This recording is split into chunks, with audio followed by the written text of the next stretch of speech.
Welcome, friend. Follow me. We're going somewhere dark, somewhere dangerous. Most people would never dare enter the place we're going. There's no telling what horrors we'll find, what terrors we'll uncover. Don't say I didn't warn you. We might discover terrible monsters lurking there. Be careful, they could follow you out, or maybe they're already inside you. Are you afraid? Good. Now you are ready to enter the Warning Woods. I like to take my coffee, black and piping hot, out on the porch every morning. I sit in my old rocker with my best friend Rustler, a Great Dane. The fog is usually settled in like a blanket over the field across from my home. It keeps me from seeing too far beyond my stoop, but I kinda like that. It keeps my thoughts nearby, doesn't let them wander out into the great unknown. I like to keep my world small and only focus on what I can control. Some days, I feel like the fog is a divine gift sent to help me do that. They harvested the field a few weeks ago, and now it's just an open space full of brittle cornstalk remains. I observed just the other day that those little broken stalks look like tiny grave markers for the plants that used to grow there. Is that funny? I can't tell anymore. I've lived alone for so long, I've lost touch with what makes someone laugh these days. I'm not usually one to have such silly, morbid thoughts as a cornstalk cemetery, but I had a strange experience recently that I'd like to tell you about. It was a sort of brush with death. Not mine, thankfully, but an encounter with the world beyond ours, no less.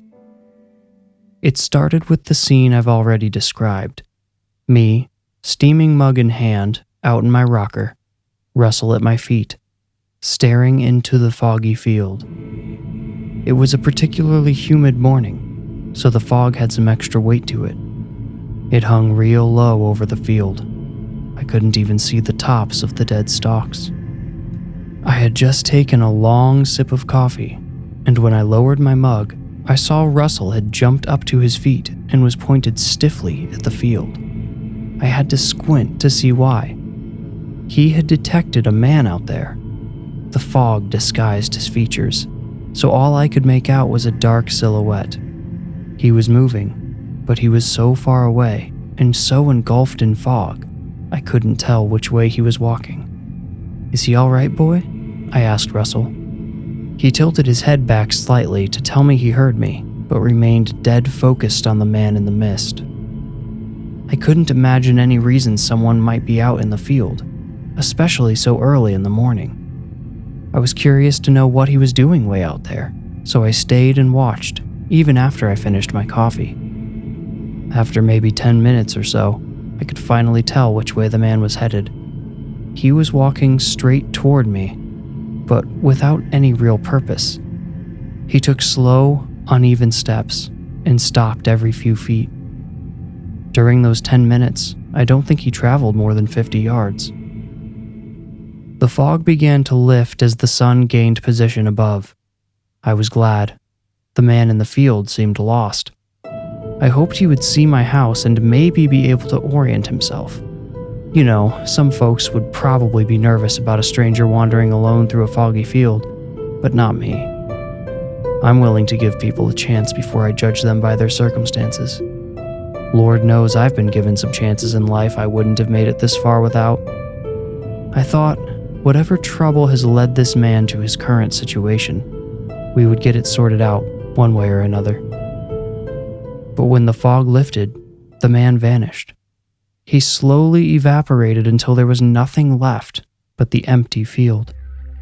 There was nowhere out there for him to hide. I could see for a mile in every direction. He had disappeared, plain and simple. Russell finally turned to me, looking confused and upset. Maybe he was just reflecting what he sensed in me. Now, I don't spook easy, but I went right inside and locked the doors after that. I'll give a living, breathing person every chance to explain themselves, but I'm not one to mess around with spirits. And I could think of no explanation for how the man had disappeared unless he was, I still have trouble saying it aloud, a ghost. I didn't get through that day too easily. I found myself wishing I didn't live alone. I thought about jumping in my old Chevy and heading to town for a while. Being around some other people, speaking with them, seeing their smiles, sounded comforting. But even as I grabbed my keys off their hook, I thought it would be too hard to come back. I knew I would be scared of what was waiting for me at home. I decided it would be better to hold down the fort and see what happened. So, what happened, you might ask? Well, nothing, to be honest. Besides my heightened alertness, it turned out to be a day as ordinary as any. To my surprise, I even managed to fall asleep without too much trouble. I repeated the same routine the next morning, brewed the coffee, stepped outside, looked into the fog, and there he was. I didn't have to wait for the man to appear this time. He was already there, once more walking in my direction. I was pretty sure he couldn't see me, or I would have went right back inside. I didn't know if ghosts could see at all. I hoped I wouldn't get a chance to ask one. Is that funny? The man had appeared in about the same spot he had vanished from the day before. It was from that spot that he continued toward me. I kept one eye on him and the other on the sun, praying it would hurry up and climb the sky and banish the fog. I didn't want the man to get much closer, but he would. This pattern repeated the next day. The man started from the place he'd disappeared from the day before. I became more anxious the closer he got. I tried waving to him and even calling out with a friendly hello, but he didn't respond to either greeting. By the third day, he had almost reached the road. I wondered, would he cross it? The question remained on my mind as I drew the covers up to my neck that night. I usually tossed everything but my thin sheet aside when I slept, but something was making me feel cold and vulnerable that night. I reverted to childhood delusions of the bed cover's protective properties. I had almost drifted off when I thought I heard something thump against my front door. I might have thought I'd imagined it if Russell hadn't jumped up and charged toward the bedroom door. He stood there, growling softly and ready for anything. Seconds later, the front doorknob rattled. I certainly wasn't expecting company, and no one I'm acquainted with knows where I live, I don't think. That didn't leave many options for who might be at my door, and all of them were terrifying. Now, this should stay between us, but I keep a loaded .38 in the top drawer of my nightstand under a pile of socks. I don't want to shoot anybody, but I'm realistic about the dangers of living alone out in the country, even with a big dog like Russell.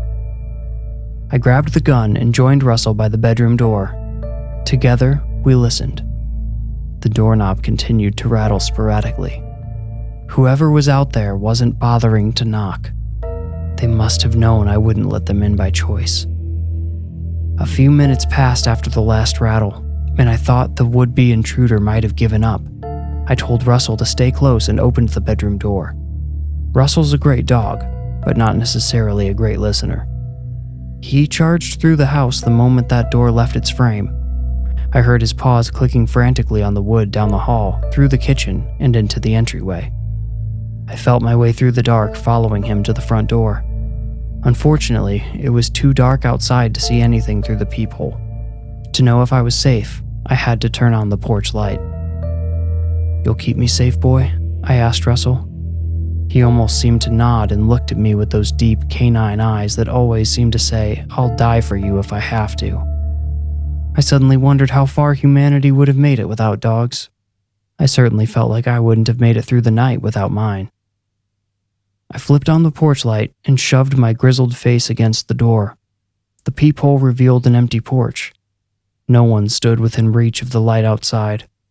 I felt comforted for a moment, but that feeling was quickly stolen as I realized whoever had shaken the doorknob must still be out there somewhere. I just couldn't see them. Russell must have had the same thought because he tore away from the entryway and ran back to the bedroom. He paused twice to listen and ended up next to my bedroom window at high alert. Well, he must have been onto something because when I got back to the bedroom, I heard a twig snap, a sure sign that someone or something was walking outside the house. We still weren't as alone as we should have been that night. I peeked through the blinds into the yard. The moon gave off enough light that I should have been able to see someone out there, but I only saw an empty, still yard. There wasn't even a breeze. Russell still maintained an alert posture, and I couldn't bring myself to relax yet, but I started to think the danger, if there ever had been any, had passed. I went to the kitchen to get a better view of the backyard. My only remaining fear was that someone would come back around the house and try the back door next, but the backyard was empty too. Russell and I eventually fell back asleep on the couch. I kept my gun right next to my hand for the rest of the night. We woke up, safe and secure, when the sun cut through the living room window. The fog had settled in. It surrounded the house like a puffy wall. I beckoned for Russell to follow and went out onto the porch. I directed my eyes to the spot the man in the mist had vanished from the day before, but today, he didn't reappear. He had been so close to the house. I wondered if he had finally stepped out of the fog. With sudden regret and a touch of fear, I realized he might have been the person outside the night before. I couldn't imagine what he wanted from me, but now I thought I probably would never know. I went inside for some coffee, and when I returned to the porch, I saw another strange sight. Red and blue flashing lights in the fog ahead. "Come on, Russ," I said. "Let's go check it out. I think I'd like to get out of the house for a little while." We loaded up in my old Chevy and headed north in the direction of the lights. We had to drive slow due to the fog, but in a few minutes, we could see 3 police cars, a fire truck, and an ambulance off on a gravel road almost due north from my place. I drove up to them slowly, rolling down my window as I approached. A firefighter waved to me. "I'm sorry, sir. You won't be able to get through this way," he said. "Oh, that's all right. I just wanted to see what all the fuss is about." "Ah, right," he replied, looking uncomfortable. I looked just past him. It was hard to see, but I managed to make out a car flipped upside down in the ditch. The firefighter followed my gaze and nodded. "The driver?" I asked. "You know, it's the darndest thing. By all counts, he should be dead. I mean, we think he wrecked somewhere around 4 days ago." "But he's alive?" I asked. "Sorta," the fireman replied, seemingly unsure exactly how to answer. "I mean, he has a pulse, but he's totally unresponsive. Maybe it's some kind of coma. Hard to say until we get him to the hospital." "Which hospital is he going to?" I asked. The fireman gave me a somewhat suspicious look. "You know this guy or something?" he asked. "Oh, no," I replied, suddenly feeling embarrassed. "I'm old. I'm bored. I'm just curious, that's all." Now the fireman smiled. "That's all right," he said. "He's gonna go to St. Paul's. It's closest." "I'll pray he makes it," I said. After exchanging a couple more pleasantries, I left the fireman to his work and returned home. On the way, an idea struck me, but I had to hurry. The fog had nearly lifted by now. I gave the rising sun a sideways glance and whispered, "You stay right there, Mr. Sun. Don't go any higher just yet." We pulled into my driveway and I got out as quickly as I could. Russell seemed to sense the urgency in my steps. He pranced by my side, fully alert, as I walked around the house. My hunch had been correct. I found the man in the thinning fog behind the house. He was walking away now. It had been him trying the door the night before. I knew it. But he didn't mean me any harm. He was just lost. But I knew where he needed to go. "Hey," I called out. To my surprise, the man stopped and turned toward me. I could make out his features now. He looked sad, even desperate. "You're going the wrong way," I shouted to him. "You gotta get to St. Paul's, the hospital. They just took you out of your car and they're taking you there." The man didn't reply. He didn't even nod, but I saw his expression shift slightly. Something hopeful brushed over his features, and he turned around. He started taking steps in my direction again, almost running. and then the last bits of fog faded away. Maybe a week later, I was listening to the radio as I did some housework. I had mostly tuned out the monotonous voices as they discussed foreign affairs, national debt, and such, but my ears perked up when I heard mention of St. Paul's. "A local man is grateful to be alive after a harrowing 10-day ordeal," one voice said. Another voice picked up the story. "That's right, Janine. Nathan Grove was involved in a single-vehicle accident over a week ago. His vehicle was not located for 4 days. When a local resident called it in, first responders found Grove inside the car, alive but unresponsive. The medical team at St. Paul's thought he was brain dead. His family was struggling with the decision to keep him on life support when, seemingly out of nowhere, Grove woke up. He's still recovering from minor injuries, but is expected to make a full recovery." I couldn't help but smile. The man in the mist had made it back to himself. I gave Russell a rewarding head scratch. "We did it, boy. We did it." I still think about Nathan Grove, wonder where he's at and what he's up to, whenever I'm out on the porch staring into the fog. I wonder if he remembers me. Maybe he'll come see me. I could tell him about the night he haunted me. Now that would be funny, right?